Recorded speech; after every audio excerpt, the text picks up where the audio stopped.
हाय विद्यार्थी मित्रों, गया विडियोमां आपणे कि पी आलेख विશે જોયો હતો। પી આલેખ એટલે કયો આલેખ?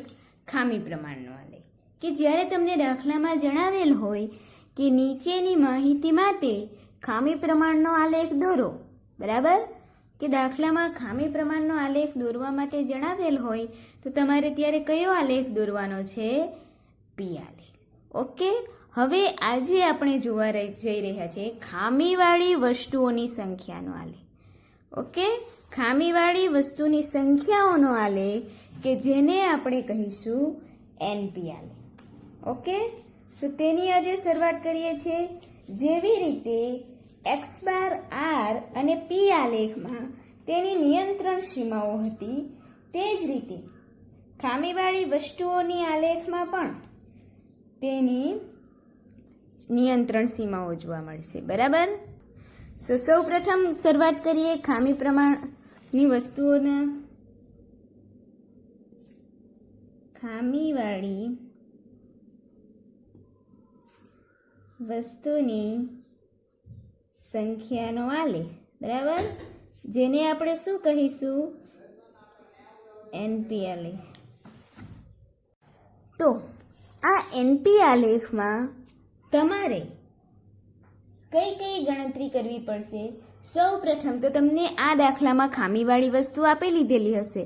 ધારો કે બ્લેડ હોય તો ખામીવાળી બ્લેડો, સ્ક્રૂ હોય તો ખામીવાળા સ્ક્રૂ, બરાબર? આ રીતે દરેક જે વસ્તુઓ છે તે ખામીવાળી વસ્તુઓ તમને આપી લીધેલી હશે કે ખામીવાળી સીલ, આ રીતે, બરાબર? તો તમે ડાયરેક્ટલી તેનો સરવાળો કરીને એનપી બારની કિંમત શોધી શકો છો, બરાબર? ડાયરેક્ટલી તમને જે માહિતી આપી હોય તેનો સરવાળો કરીને એનપી બારની કિંમત શોધી શકો છો। હવે તે સરવાળો કઈ રીતે આપણે કરીશું? તો સૌ પ્રથમ શું કરવાનું કે તમને દાખલામાં જ્યારે એનપી બાર શોધવાનું હોય ત્યારે તો તેનું સૂત્ર છે, બરાબર? એનપી બાર શોધવા માટેનું સૂત્ર છે કે એનપી બાર બરાબર એનપી બાર બરાબર જે આપણને ખામીવાળી વસ્તુની સંખ્યા આપી હોય સિગ્મા ડી છેદમાં એન, બરાબર? આપણને ત્યાં પણ આપતા ખામીવાળી વસ્તુની સંખ્યા, તેનો ઉપયોગ કરીને આપણે ખામી પ્રમાણ શોધતા હતા કે ડી ભાગ્યા એન કરીને। અહીંયા શું કરવાનું? આપણે એનપી બાર શોધી લેવાનું છે। કઈ રીતે? કે સિગ્મા ડી ભાગ્યા એમ લઈને। ઓકે, હવે સિગ્મા ડી એટલે શું? કે સિગ્મા ડી એટલે ખામીવાળી વસ્તુઓની કુલ સંખ્યા, ખામીવાળી વસ્તુઓની કુલ સંખ્યા ભાગ્યા નિદર્શની કુલ સંખ્યા, ભાગ્યા નિદર્શની કુલ સંખ્યા, બરાબર? એમ એટલે તમને જે નિદર્શ નંબર આપેલા હોય દાખલામાં તે લઈ લેવાના, બરાબર? એટલે આપણે શું કરવાનું એનપી બાર શોધવા માટે? કે સિગ્મા ડી અપન એમ લઈ લેવાના, બરાબર? સિગ્મા ડી અપન એમ। હવે ડી એટલે શું? એન અને પી નો ગુણાકાર, બરાબર? ડી એટલે એન અને પી નો ગુણાકાર, કે જ્યાં ડી બરાબર એન ગુણ્યા પી। ઓકે, કે તમને અમુક વસ્તુઓ આપી હોય, તમને ડાયરેક્ટલી આપી જ દીધેલું હશે, એમ તો તમને આ જે કિંમત છે સિગ્મા ડી ની તે તમને ઓલરેડી આપી જ દીધેલી હશે, પરંતુ સમજવા માટે છે કે ડી બરાબર એનપી। ઓકે, સો હવે તેની નિયંત્રણ સીમાઓનું સૂત્ર જોઈએ, બરાબર? કે નિયંત્રણ સીમાઓ કયા આલેખ માટે આપણે જોઈ રહ્યા છે? એનપી આલેખ માટે। એનપી આલેખ છે, સો તેની મધ્ય રેખા સીએલ બરાબર શું થઈ જશે? પહેલો તો મધ્યક જ આવી જાય, સીએલ એટલે એનપી બાર, બરાબર? તેની સીએલ આવી ગઈ એનપી બાર, ત્યારબાદ તેની યુસીએલ એટલે કે ઉપલી નિયંત્રણ સીમા। સો યુસીએલ નું સૂત્ર શું આવશે? એનપી બાર પ્લસ 3 સિગ્મા યુઝ કરવાનું છે, એટલે એનપી બાર પ્લસ 3 વર્ગમૂળમાં એનપી બાર કૌંસમાં 1 માઇનસ પી બાર। બરાબર. હવે યુસીએલ પણ મળી ગઈ. ત્રીજી નિયંત્રણ સીમા કઈ? એલસીએલ. સો તેનું સૂત્ર શું? યુસીએલ નું જ આવશે, પરંતુ પ્લસની જગ્યાએ માઇનસ. સો એનપી બાર માઇનસ 3 ગુણ્યા વર્ગમૂળમાં એનપી બાર કૌંસમાં 1 માઇનસ પી બાર. બરાબર. આ રીતે તમારે દાખલા કરવાના છે. બરાબર. નિયંત્રણ સીમા ખામીવાળી વસ્તુની સંખ્યા માટેની શોધવા માટે કીધેલી હોય તો સૌ પ્રથમ એનપી બાર શોધી લેવાનું કે એનપી બારનું સૂત્ર શું? કે સિગ્મા ડી, અથવા તો તમે અહીંયા ડાયરેક્ટલી સિગ્મા એનપી અપન એમ પણ લખી શકો. Okay, right. સો અહીંયા આ સૂત્ર થઈ ગયું. ધેન એનપી બાર શોધાઈ ગયા બાદ તેની 3 નિયંત્રણ સીમા શોધવાની, સીએલ, યુસીએલ અને એલસીએલ. અને ત્યારબાદ જે રીતે આપણે અગાઉ નિર્ણય આપતા કે જો તમામ બિંદુઓ યુસીએલ અને એલસીએલની વચ્ચે પડે તો ઉત્પાદન પ્રક્રિયા નિયંત્રણમાં છે, અને જો તમામ બિંદુઓ એક કે એક કરતાં વધારે બિંદુઓ યુસીએલ કે એલસીએલની બહાર પડે તો ઉત્પાદન પ્રક્રિયા નિયંત્રણમાં નથી એમ કહેવામાં આવે છે. બરાબર. સો આ રીતે આપણે દાખલો કરવાનો છે. સો સૌ પ્રથમ આપણે ટેક્સ્ટબુકનો દાખલો નંબર જોઈએ કે 36. ઓકે, કે 36માં દાખલામાં શું આપેલું છે કે પારુલ એન્ડ રીટા કંપની પેનની સ્ટીલ બનાવે છે. દરરોજ 1000 સ્ટીલનો નીડર લેવામાં આવે છે અને ખામીવાળી સ્ટીલની સંખ્યા ગણવામાં આવે છે. નીચે 15 દિવસનો અહેવાલ આપ્યો છે. યોગ્ય નકશો દોરી ઉત્પાદન પ્રક્રિયા નિયંત્રણમાં છે કે નહીં તેનો નિર્ણય કરો. બરાબર. કે અહીંયા તમને આપેલું છે કે પારુલ એન્ડ રીટા કંપની છે કે જે પેનની સ્ટીલ બનાવે છે અને તેમાં ટોટલ 1000નો નીડર્સ લેવામાં આવ્યો છે. બરાબર. એટલે સ્મોલ એન અહીંયા 1000 આપી દીધેલા છે. પછી કીધેલું છે કે ખામીવાળી સ્ટીલની સંખ્યા ગણવામાં આવે છે, એટલે કે તેમાં ખામીવાળી સ્ટીલની સંખ્યા ગણે છે. નીચે 15 દિવસનો અહેવાલ આપ્યો છે. યોગ્ય નકશો દોરી. બરાબર. યોગ્ય નકશો દોરી ઉત્પાદન પ્રક્રિયા નિયંત્રણમાં છે કે નહીં તેનો નિર્ણય કરો. યોગ્ય નકશો દોરવાનો છે. હવે નીચે શું છે? દિવસ અને ખામીવાળી સ્ટીલની સંખ્યા. બરાબર. દિવસ કેટલા છે? 1, 2, 3, 4 થી લઈને 15 સુધી દિવસ આપેલા છે. અને બીજું છે ખામીવાળી સ્ટીલની સંખ્યા, કે જે પણ 15 દિવસમાં તે ખામીવાળી સ્ટીલની સંખ્યા કેટલી છે તે આપણને આપેલું છે. બરાબર. હવે યોગ્ય નકશો દોરવાનો છે. આપણને આપેલું છે ખામીવાળી વસ્તુની સંખ્યા, એટલે કે ખામીવાળી વસ્તુ કઈ છે? વસ્તુ અહીંયા સ્ટીલનું ઉત્પાદન કરે છે. સો ખામીવાળી સ્ટીલની સંખ્યા એટલે અહીંયા આપણે કયો આલેખ દોરવાનો રહેશે? એનપી આલેખ. બરાબર. અહીંયા આપણે એનપી આલેખ દોરવાનો છે. ખ્યાલ આવ્યો કેમ એનપી આલેખ દોરવાનો? કારણ કે અહીંયા આપણને ખામીવાળી સ્ટીલની સંખ્યા એટલે કે આપણે જે વસ્તુ ઉત્પાદન કરીએ છીએ પારુલ એન્ડ કંપની, તો તે વસ્તુ કયું છે? સ્ટીલ. તો ખામીવાળી સ્ટીલની સંખ્યા આપી છે એટલે આપણે અહીંયા એનપી આલેખ દોરીશું. બરાબર. સૌ પ્રથમ જે 2 માહિતી આપી છે તે લખી દઈએ અને ત્યારબાદ દાખલાની ગણતરી કરીશું. સો પહેલું છે દિવસ અને પછી છે ખામીવાળી સ્ટીલની સંખ્યા. ખામીવાળી સ્ટીલની સંખ્યા જે 15 દિવસની માહિતી આપી છે તે સૌ પ્રથમ લખી દઈએ. હવે તમને દાખલામાં જે દિવસ અને ખામીવાળી સ્ટીલની સંખ્યા આપી છે તે આ રીતે લખી દીધી. બરાબર. હવે આપણે એનપી આલેખ દોરવાનો છે. સો અહીંયા તમને ખામીવાળી સ્ટીલની સંખ્યા એટલે ખામીવાળી વસ્તુની સંખ્યા આપી દીધી છે કે જેને આપણે શું લેવાના? એનપી અથવા તો ડી. બરાબર. જેને આપણે એનપી અથવા તો ડી કહી શકીએ. બરાબર. સૌ પ્રથમ આપણે શું કરીશું? અહીંયા કે ડાયરેક્ટલી એનપી બાર શોધી લઈશું. બરાબર. ડાયરેક્ટલી અહીંયા આપણે એનપી બારની કિંમત શોધી લઈશું. બરાબર. સો એનપી બારની કિંમત શોધવા માટે શું કરવાનું? કે એનપી બારનું સૂત્ર છે કે સિગ્મા એનપી ના છેદમાં એમ.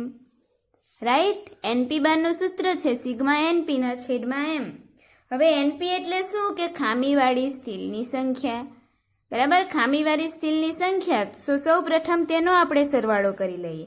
સરવાળો કેટલો થશે કે 115 plus 217 plus 110 173 115 164 142 150 172 154 228 197 plus 142 plus 265 plus 100.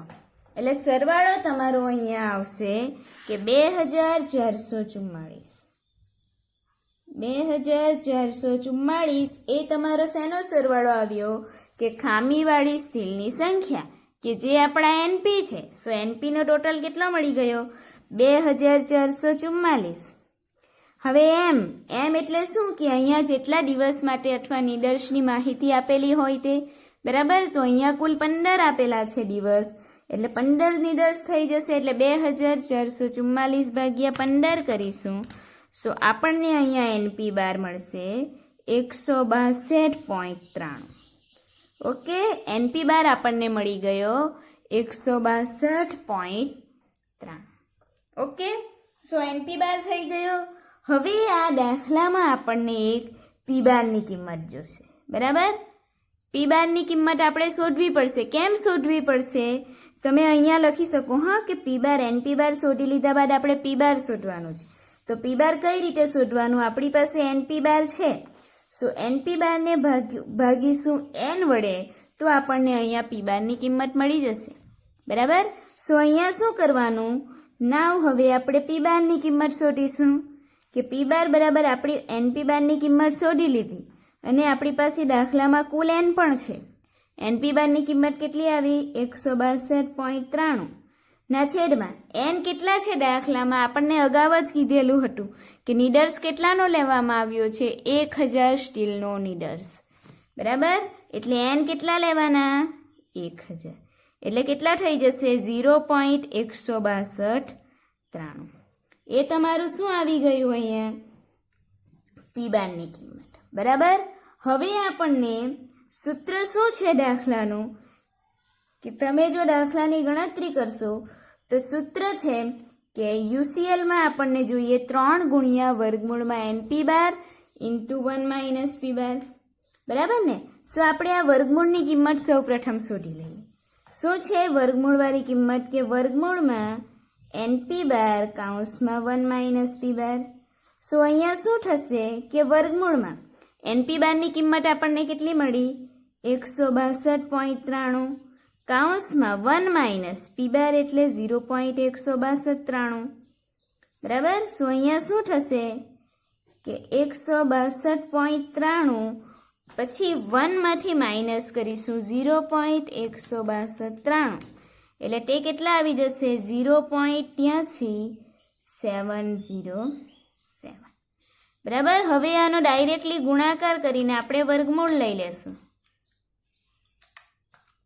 ગુણાકાર કરીશું અને ડાયરેક્ટલી તેનો વર્ગમૂળ લેશું તો આપણને અહીંયા ડાયરેક્ટલી વર્ગમૂળની કિંમત મળશે 11.67.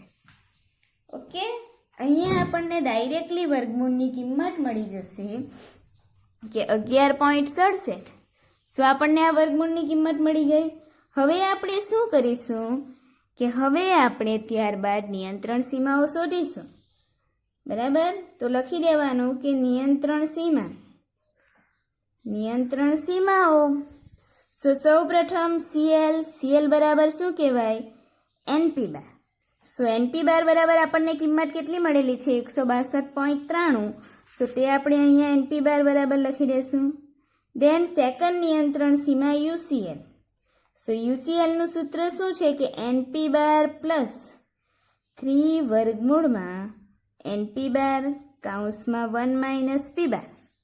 ઓકે, સો એનપી બારની કિંમત મળી આપણને 162.93 પ્લસ 3 ગુણ્યા વર્ગમૂળની કિંમત આપણે શોધી હતી અહીંયા કે એનપી બાર ગુણ્યા વર્ગમૂળમાં 1 માઇનસ પી બાર, તો તેની કિંમત આપણને મળી 11.67.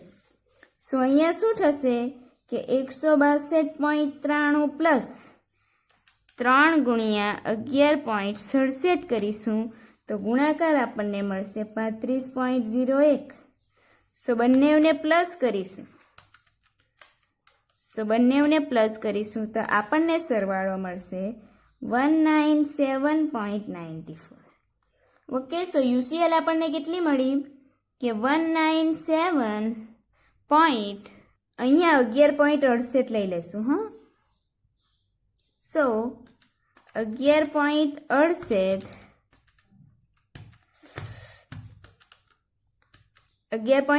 છે ને, ગુણાકાર કરીશું 3 સાથે તો અહીંયા આવશે 35.0 છે.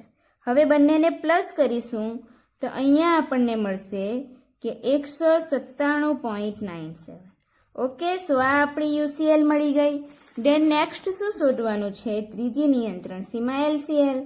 સો NP bar minus 3 into route NP બાર 1 માઇનસ પી બાર. રાઈટ, સો એનપી બારની કિંમત આપણને કેટલી મળી? 162.93. ધેન માઇનસ 3 ગુણ્યા વર્ગમૂળમાં એનપી બાર કૌંસમાં 1 માઇનસ પી બારની કિંમત આપણને અહીંયા મળેલી હતી લાસ્ટમાં 35.04. સો 162.93 માંથી આપણે માઇનસ કરીશું 35.04 ને. સો આપણને અહીંયા કિંમત કેટલી મળશે? 127.89. બરાબર, 162.93 માંથી આપણે માઇનસ કરીશું 35.04 ને. સો આપણને કિંમત મળશે 127.89. બરાબર, સો આ આપણને એલસીએલ મળી ગઈ. હવે નિયંત્રણ સીમા મળી ગઈ એટલે શું કરવાનું કે હવે આપણે એનપી આલેખ દોરવાનો. સો અહીંયા એનપી આલેખ છે. સો એક્સ ધરી પર શું લઈશું? એઝ ઇટ ઇઝ જે રીતે નિદર્શ લેટા હતા તપાસેલા તે રીતે અહીંયા દિવસ આપેલા છે તો દિવસ, અને વાય ધરી પર શું લઈ લેવાનું કે એનપીની કિંમત. સો એનપીની કિંમત આપણી પાસે આ છે, ખામીવાળી સ્ટીલની સંખ્યા. સો વાય ધરી પર તે લઈ લેવાની. હવે જોવાનું કે વાય ધરી પર આપણે કિંમત ક્યાંથી ક્યાં સુધી લેવાની. બરાબર, સો તમે જોશો યુસીએલ આપણને મળ્યા છે 197.94. બરાબર ને, 197.97 મળ્યા છે. હવે તેના કરતાં મોટી કોઈ કિંમત છે કે તે જોઈ લેવાની. હા, તેના કરતાં મોટી કિંમત છે 265, 228. બરાબર ને, 217. તો આપણે ક્યાં સુધી? 265 સુધી આપણે પહોંચવાનું છે. અને નાનામાં નાની કિંમત કેટલી છે? અહીંયા 127 છે, અહીંયા છે 100. બરાબર, એટલે 100 થી લઈને 265 સુધી કિંમત કવર થાય તે રીતે આપણે ગ્રાફ દોરવાનો છે. બરાબર, સૌ પ્રથમ એક્સ અક્ષ અને વાય અક્ષ લઈ લઈએ અને ત્યારબાદ તેના પર બિંદુઓ દર્શાવી લઈએ. સો હવે આપણે એક્સ અક્ષ પર શું લખીશું? અહીંયા તારીખ આપેલી છે એટલે તારીખ લખી દેવાની એક્સ અક્ષ પર, અને વાય અક્ષ પર શું લખવાનું? એનપી આલેખ છે એટલે વાય અક્ષ પર આપણે લેશું એનપીની કિંમત. બરાબર, એક્સ અક્ષ પર 1 થી 15 તારીખ છે, સો 15 તારીખ લઈ લીધી. અને અહીંયા વાય અક્ષ પર આપણને 100 થી લઈને 275 સુધીની કિંમત જોઈએ છે, સો અહીંયા આપણે 280 સુધીની કિંમત લઈ લીધી. બરાબર, તમારો આલેખ પેપર પર તમે દોરશો તો તમે 10-10નો ગેપ પણ લઈ શકો. બરાબર, સો હવે શું કરીશું? સૌ પ્રથમ કોઈ પણ આલેખ હોય તો તેમાં સીએલ, યુસીએલ અને એલસીએલની રેખા દોરી દેવાની. સો સીએલ આપણને કેટલા મળ્યા છે? સીએલ છે 162.93. સો અહીંયા દોરી દઈશું સીએલની લાઈન કે 162.93 છે એટલે આ આપણી સીએલ થઈ જશે. ધેન યુસીએલની કિંમત કેટલી મળી છે? યુસીએલ છે 197.97. યુસીએલ છે 197.97 એટલે 200ની નજીક જેવું પહોંચી જશે. બરાબર, આ આપણી થઈ જશે યુસીએલ. ધેન એલસીએલ છે 127.89. 127.89. સો અહીંયા આપણી આવી જશે એલસીએલ. ઓકે, સો 3 નિયંત્રણ સીમાઓ દોરી દીધી. હવે શું કરવાનું? જ્યાં જ્યાં નિદર્શ છે ત્યાં તેની એનપીની કિંમત દર્શાવવાની. બરાબર, સો જ્યારે તારીખ 1 છે ત્યારે તેની એનપીની કિંમત કેટલી છે? 115. સો આ આપણે અહીંયા દર્શાવી દઈશું 115. એટલે હવે 2 છે ત્યારે કેટલી છે? 2 છે ત્યારે છે 217 એટલે આ આવી જશે અહીંયા. બરાબર, 3 છે ત્યારે કેટલી છે કે 110. સો અહીંયા આવશે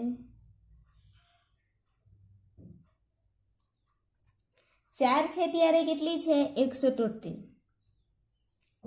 173 એટલે 70 અહીંયા હશે, અહીંયા આવશે. પછી 5 છે ત્યારે કેટલી આવશે? 5 છે ત્યારે છે 115 એટલે તે આવી જશે અહીંયા. 6 છે ત્યારે કેટલી છે? 164 સો તે આવશે અહીંયા. 60 છે ત્યારે છે 142 સો તે આવી જશે અહીંયા. 8 છે ત્યારે છે 150 સો અહીંયા આવી જશે. 8 છે ત્યારે 150 છે ને એટલે અહીંયા બિંદુ આવશે. 9 છે ત્યારે છે 172 છે સો તે અહીંયા આવશે. બરાબર. ધેન 10 છે ત્યારે છે કે 154.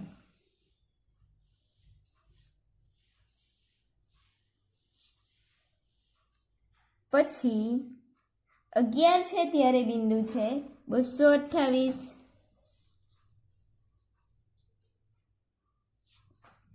ધેન 12 છે ત્યારે બિંદુ છે 197.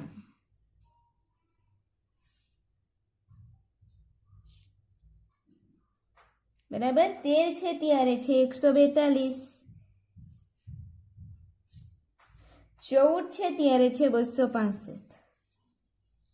ઓકે, સો 265 એટલે તે અહીંયા આવી જશે. 15 છે ત્યારે બિંદુ કયું છે? 15 છે ત્યારે 100 છે સો અહીંયા આપણે 100 એટલે કે અહીંયા આવી જશે. બરાબર. હવે તમામ બિંદુઓને જોડતી રેખા દોરી દેવાની. સો આપણે તમામ બિંદુઓને જોડીશું તો આપણને આ પ્રકારનો ગ્રાફ મળશે. બરાબર. તો તમે અહીંયા જોશો તો હવે આપણે આ ગ્રાફને દોરી દીધા બાદ તેનો નિર્ણય લખવાનો છે. બરાબર. ગ્રાફને દોરી દીધા બાદ તેનો નિર્ણય લખવાનો છે. હવે નિર્ણય લખવાનો છે તો શું કરવાનું છે કે નિર્ણય કઈ રીતે લખીએ કે બિંદુઓ યુસીએલ અને એલસીએલની બહાર આવતા હોય તો ઉત્પાદન પ્રક્રિયા નિયંત્રણમાં નથી. તો તમે જોશો તો અહીંયા બિંદુ 1, 3, 5 પછી છે 11, 14 અને 15. બરાબર. એટલા બિંદુઓ યુસીએલ અને એલસીએલની બહાર પડે છે એટલે નિર્ણય શું થશે કે તેથી ઉત્પાદન પ્રક્રિયા નિયંત્રણમાં નથી. બરાબર. કે તેથી ઉત્પાદન પ્રક્રિયા નિયંત્રણમાં નથી. બરાબર. સો અહીંયા આપણે નિર્ણય શું લખીશું કે નિર્ણય લખીશું કે એનપી આલેખ પરથી કહી શકાય કે તારીખ 1-3-5 પછી છે 11, 14 અને 15ના બિંદુઓ યુસીએલ અને એલસીએલની બહાર પડે છે તેથી ઉત્પાદન પ્રક્રિયા નિયંત્રણમાં નથી. કેમ નિયંત્રણમાં નથી? કે જે આ 5 બિંદુઓ છે તે યુસીએલ અને એલસીએલની બહાર પડે છે એટલે. ખ્યાલ આવ્યો? તો આ રીતે તમારે એનપી આલેખ દોરવાનો છે. સૌપ્રથમ એનપીનો મધ્યક શોધી લેવાનો સરવાળો કરીને, ત્યારબાદ પીનો મધ્યક શોધવાનો કઈ રીતે? એનપી બારના છેદમાં એન લઈને. બરાબર. ત્યારબાદ તેની નિયંત્રણ સીમા શોધી લેવાની. તે અગાઉ આપણને વર્ગમૂળની જે કિંમત જોઈએ તે વર્ગમૂળની કિંમત લઈ લેવાની. ઓકે. અને ત્યારબાદ ગ્રાફ દોરીને નિર્ણય આપવાનો છે.